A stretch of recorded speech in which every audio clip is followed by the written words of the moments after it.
Today I wanted to talk about finances, which is one of the things you need to take care of before leaving the United States. One, about finances. Not only do you need to figure out a way to upscale your income, but you also need to know how to manage it. Cut out unnecessary expenses. When I say subscriptions that you don't need, I'm talking about Netflix, some services that you use for like everyday leisure, like Spotify, YouTube, like premium. The little stuff counts. Even though it is like maybe a small bit of money, it goes a long way. I don't care if you're spending like $1 a month, it is still going to build up over time. If you're planning on leaving, you need to ditch all of those subscriptions.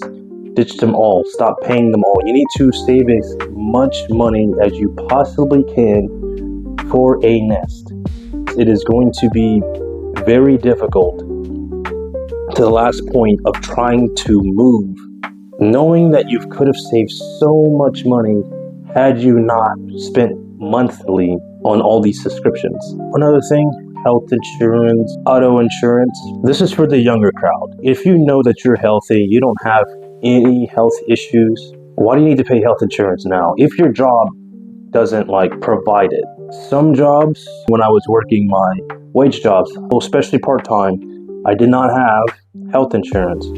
I had to purchase my own health insurance, and even though I got injured and had insurance, it didn't cover much of anything. So I just couldn't pay it, so I just didn't pay it. That's another thing. Most people, when they pay medical bills, they think they have to pay it, or else something bad is going to happen to you. No.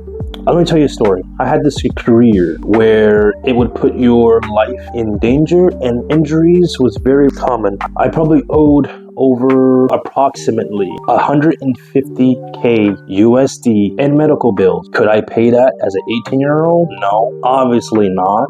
Even if I had health insurance, it didn't cover not one thing of it. Each hospital kept trying to get me to pay. Let's just say that over time, there was one hospital that was charging me 74K. It went from 74K to 60K to 48K to 24K to 12K to non-existent. When I saw that over the time, and this is when I was struggling, when I saw that during the time, I was like, then what if I would have paid that 74K? I wouldn't have money to do anything else later on. But since I didn't have to pay that 74K, I didn't have to worry about anything. Now, some people may look at me and say, oh, you're a terrible person because you didn't pay them for this and that. It's like, I'm 18 years old. And also, you don't know a person's current situation. Not everybody is privileged enough to just have a steady home where you can just be on health insurance and just be a-okay. Anything could have happened. Anything unpredictable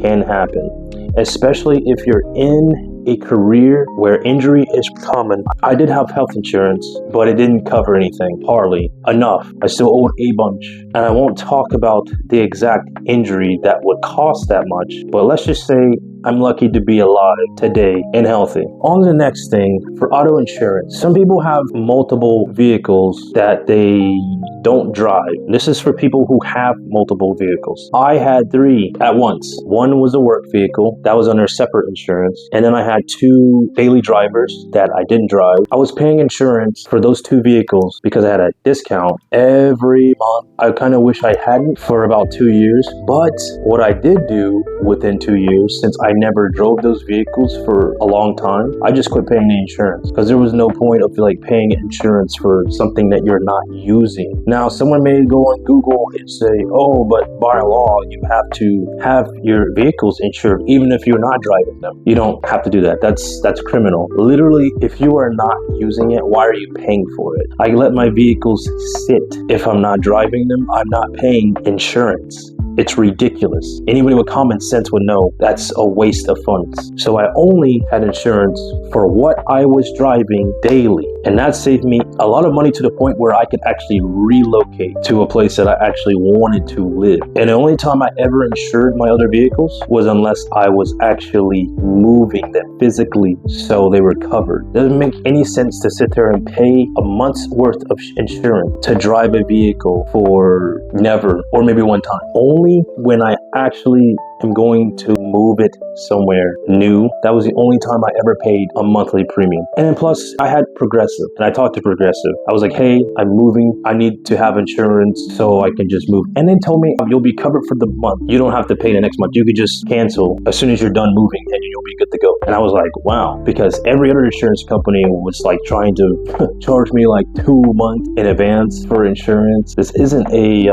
apartment, it's insurance. Sometimes there's ways to like work around the system. Sometimes depending on who you get behind the phone, customer service, if you explain your situation, they can just recommend the best route for you. But not everyone's gonna have that opportunity. It just depends on the person. Everyone's gonna have their own way of navigating financially. Basically, you're gonna have to figure out how to minimize as least as possible for any amount of move or anything you do. And if you're planning on leaving the States, either stay put or find somewhere super cheap for like a few months just to help keep more money, you know? Another thing, now we have the cost of food. So I know everyone likes DoorDash, Uber Eats. You're gonna have to stop doing that and just cook. I don't care if you have to eat like the same thing forever. There was people that I know were eating like dirt cheap ham sandwiches every day just to save up enough money to get a business started. Now that's a sacrifice. That's a sacrifice for a young guy.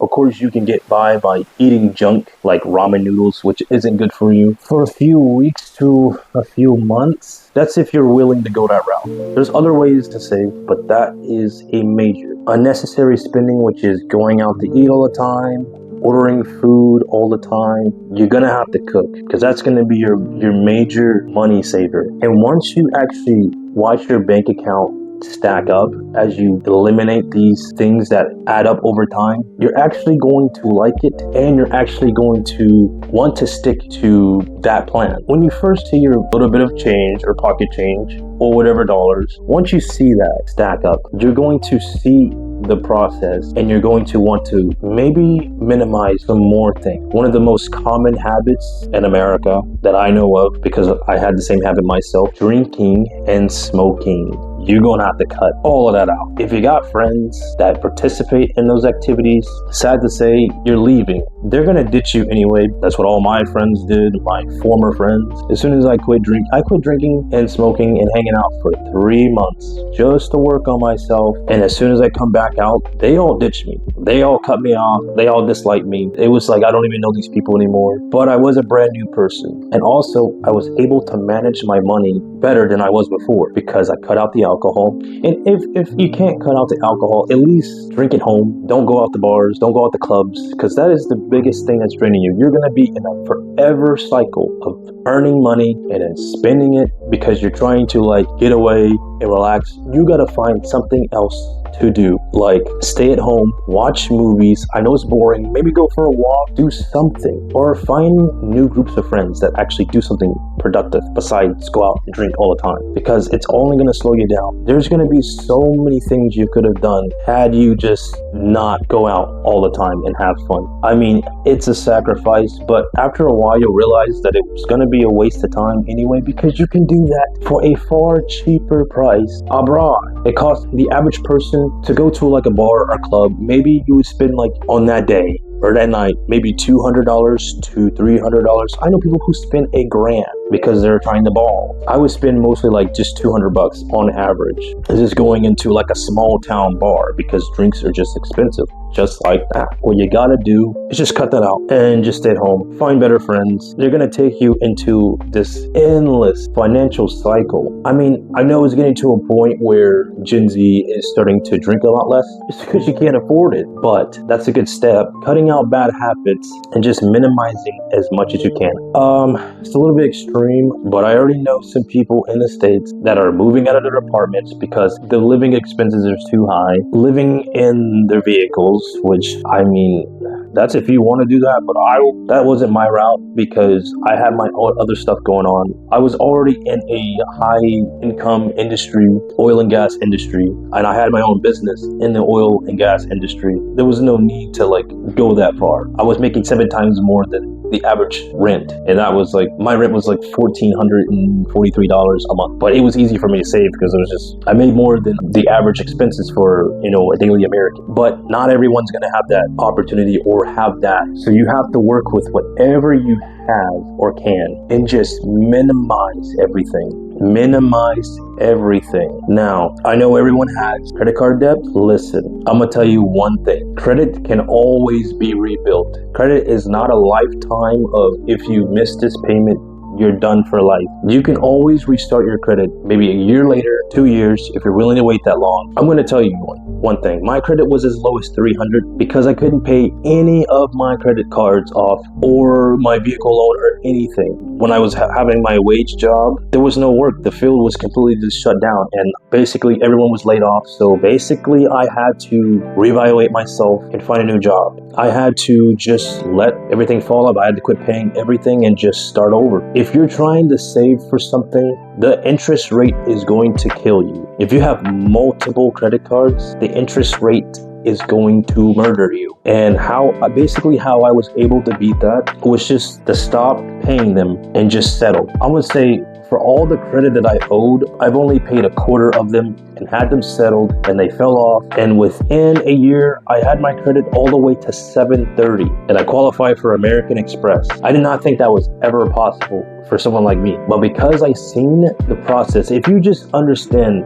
the game of credit, then you don't have to really worry about finances that much. If you got this mindset of, if I can't pay it, I'm not gonna pay it, you might get somewhere. And now I might get criticized for this. This is my own experience. And I was able to come out here completely debt-free because of my methods. The funny thing is the same credit companies where I fell off and had to settle came right back, offered me credit cards, and was able to even have higher credit limits. And I'm like, why? But it seems like some of these credit companies can forgive you. Now, some of the major ones like maybe Chase or Citi, I'm not sure. But all I'm gonna say is it's not a end-all be-all. There are ways to excel. Once you find yourself in a lower economy that's not taking every dime away from you, once you figure out that you can keep most of your money outside of tax, you're actually going to realize that you've got more power to you than the average eye, because most people go through the motions and thinking they have to do everything step by step that they're told. But there's loopholes in